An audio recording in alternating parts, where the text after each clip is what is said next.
This is the International Bomber Command Memorial. And this area during the war was known as, I think it was Bomber Alley.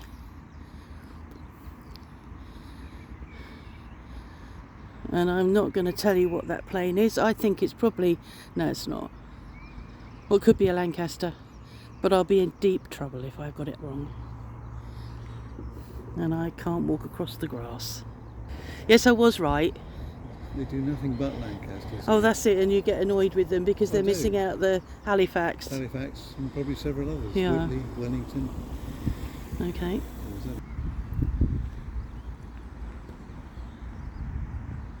It's a representation of, I think, Holland, as it was liberated, was starving. Oh, and they were dropping food. They started to fly loads of bread and other foods and just drop them from the air, I think, to save as much of the population as they could. Mm.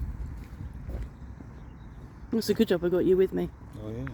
Well, for that and other things. Oh yeah. Like what? Probably not suitable for me to talk about on here, apart from your money. Oh. That's always coming in handy. Top of the list. Manna. Operation, so it's called Operation Manna. Was the first humanitarian food aid drop and took place over the west of Holland on the 29th of April 45. At that time the area had lost 20,000 people through starvation and a further 980,000 were classed as malnourished. This was as a result of Nazi retaliation, including blockades of food supplies for the rail workers' strike in 1944 in support of Operation Market Garden, which included the Battle of Arnhem. The winter of 44-45 was extremely severe, and this compounded their suffering. The winter was known as the Hunger Winter. With a helicopter. There was much work to be done to enable this rescue mission to take place. Key amongst these was the arrangement for a ceasefire to enable the safe transit of the food aid. Food had to be sourced, and mechanisms for dropping it safely had to be researched and trialled. Lancasters from Bomber Command stations across Lincolnshire were involved in the operation and saw 3,100 flights, dropping nearly 7,000 tonnes of food aid all over the area.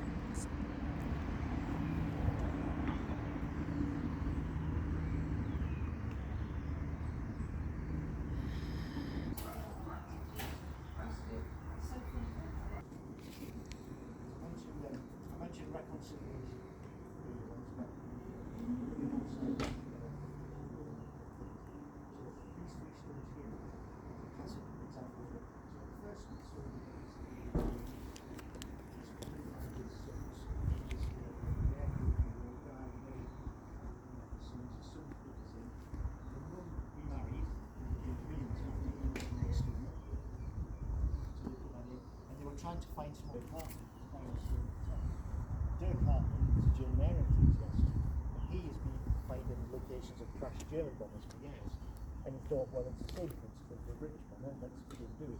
So he actually found the crash site of the exploded bomber, and once he found it, he invited the family across at his own expense, paid them to all go across. The ripped off the family to return the goods to safety.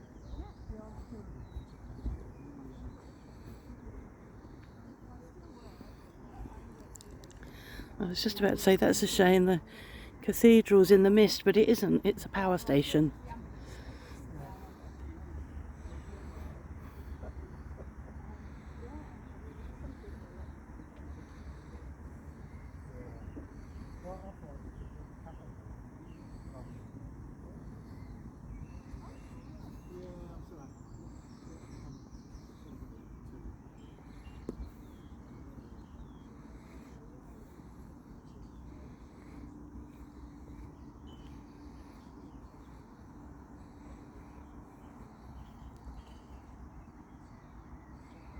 It looks like each tree represents a squadron or represents an RAF base, and then it lists the squadrons.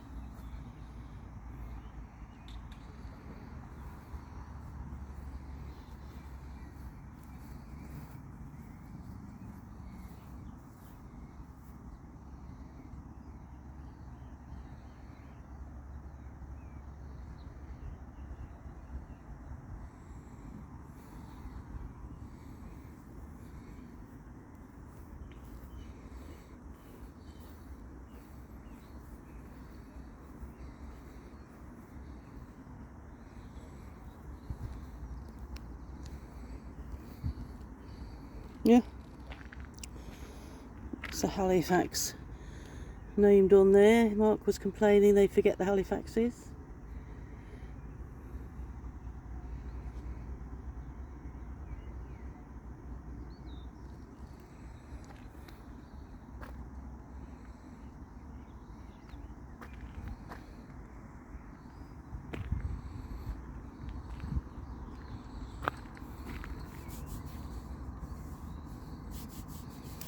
It looks really rusty, but I think that's actually made to look rusty. I think it is metal. Yeah, but it's not rough.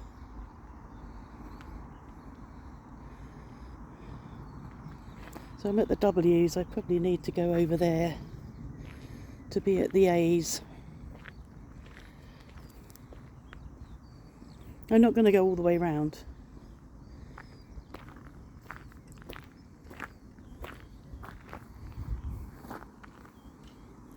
There's a plate there that mentions the Halifax on that, because we remember black.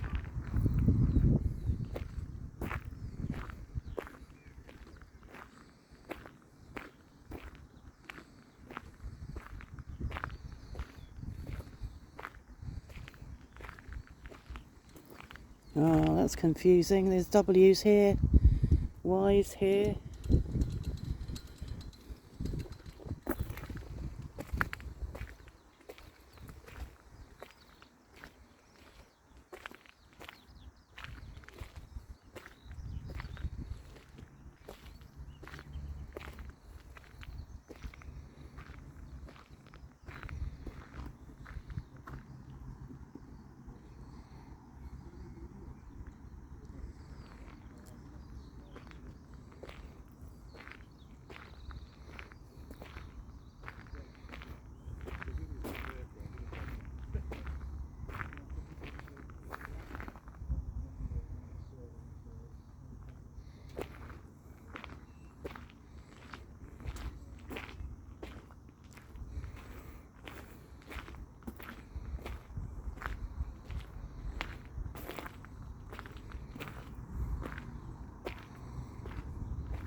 Photo bomber.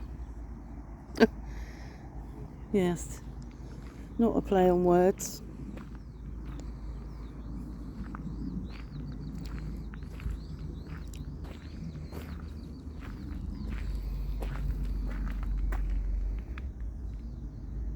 Three Gowers there, none of them known to us.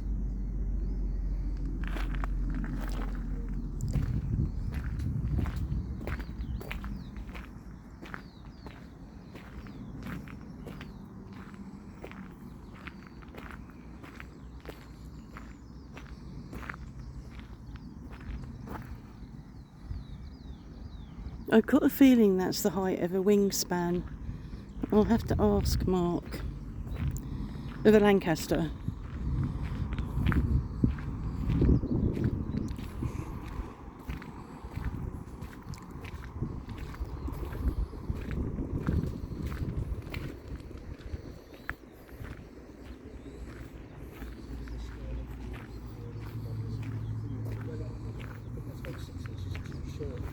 Is that the wingspan of a Lancaster? Yeah, apparently. Or is it one wing Both, I think. or two together? The whole height of it. The two. Okay. The full width, yeah. I think. Yeah.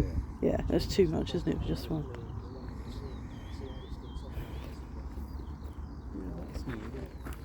Is it? That wasn't there, was it, when we came before? What? This? No. No.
So that is Lincoln Cathedral, which was built in 1098, I think, 10 something.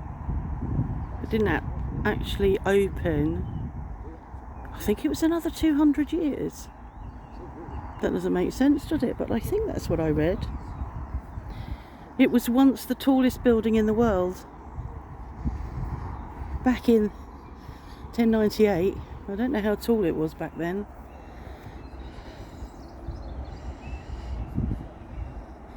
And that is Lincoln. Up beside the cathedral to the left is I'm not sure if that's the prison or an old castle. There's an old prison up there as well. It's up a very steep hill and it's not somewhere that I'll be able to get to this time. I have been up there, but I won't be able to get up there this time. There's no easy route up, you have to walk.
It looks much bigger to me than it does on the phone.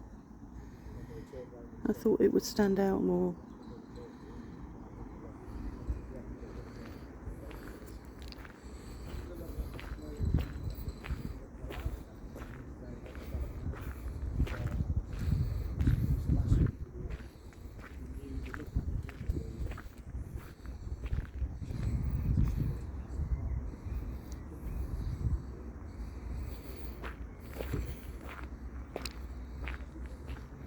If you've got any pearls of wisdom you want to share before I end the vlog.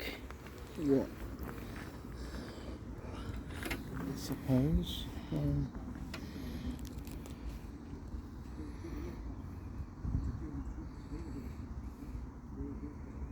I think the whole Bomber Command campaign bombing Germany was a sort of second front. It was certainly had a huge amount of losses. I think it was 50,000, 55,000 Bomber Command aircrew were lost during the campaign.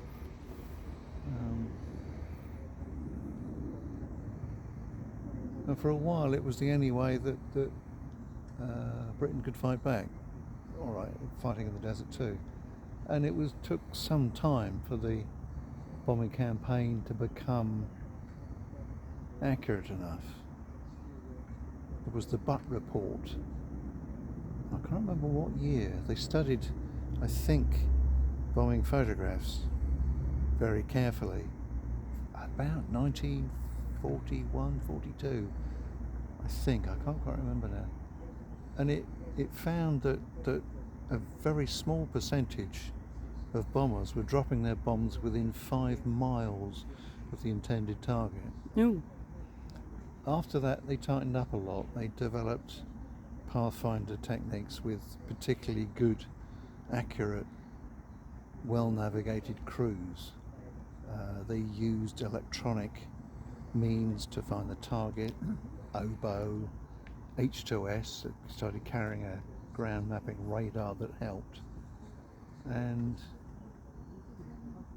whilst it's often said that the Luftwaffe blitzed a lot of British cities, which it did, including Canterbury, where I used to live, the Baedeker raids, I think the number of casualties in Britain was massively dwarfed by the number of casualties we caused in Germany. Some cities we could almost wipe out. Hamburg, large parts of the Ruhr, Dresden is horrifically well known towards the end of the campaign. We could wipe out entire cities. I think we could wipe out in one night raid, possibly more than were killed at Hiroshima. So it's pretty horrific.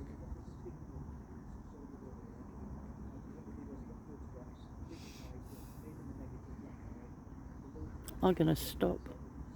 And my dad served in it. He was a gunner, sergeant air gunner in 77 Squadron, mid upper turret of the Halifax B3, B6 as well, I think sometimes.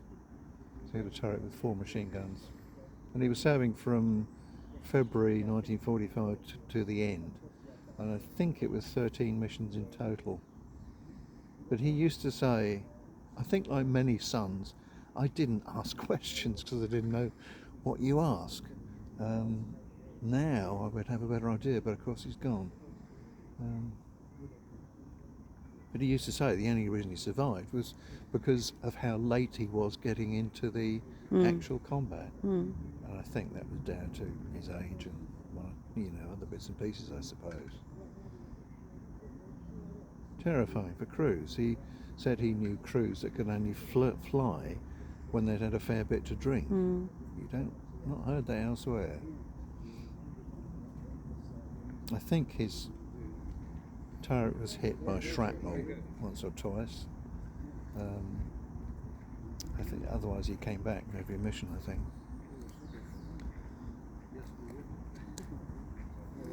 But he said it was frightening, it was terrifying.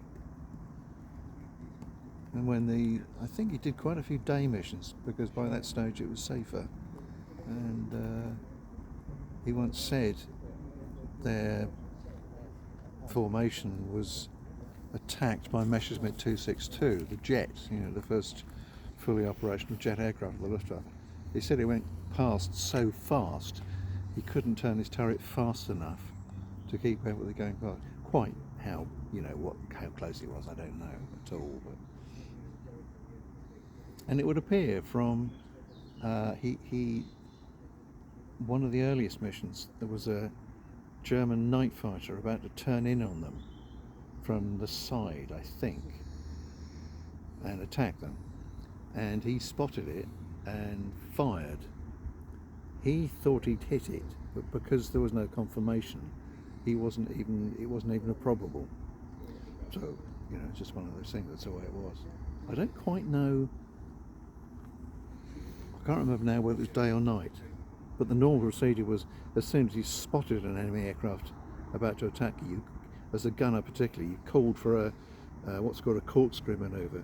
The whole bomb was thrown into a massive diving, turning, twisting corkscrew manoeuvre to lose the fighter in the night, particularly night missions. So it was probably a day mission. But far later, going through his records, where did I put? I think I posted it on Facebook, and somebody dug into records, and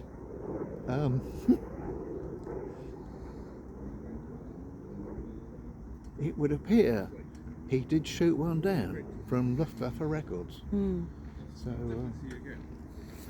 yeah, and he, you know, he's not a hero. He's just one of thousands of men doing this.